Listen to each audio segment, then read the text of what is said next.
Papa mummy के लिए best gift कारवा मिनी।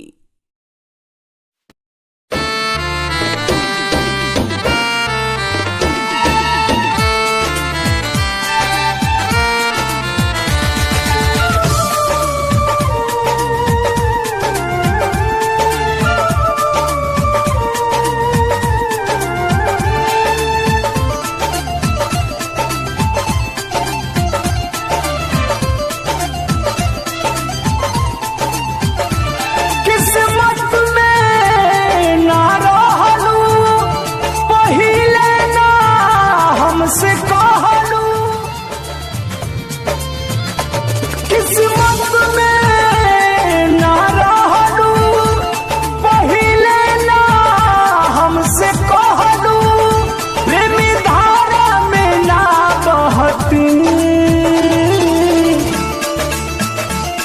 ना दिल देले रहती ना गम लेले रहती ना दिल देले रहती ना गम लेले रहती।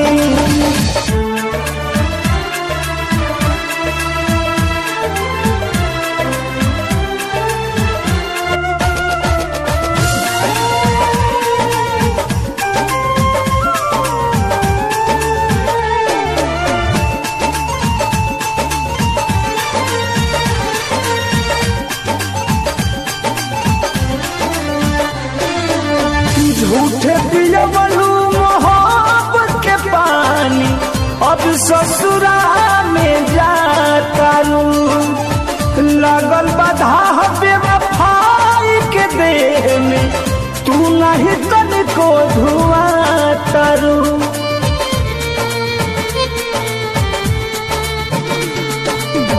झूठे पियवलू मोहब्बत के पानी अब ससुरा में जातारू लागल बाधा बेवफाई के देह में तू नहीं तनिको धुआं। दर्द सुन तू तबे नु कहती ना दिल देले रहती ना गम लेले रहती ना दिल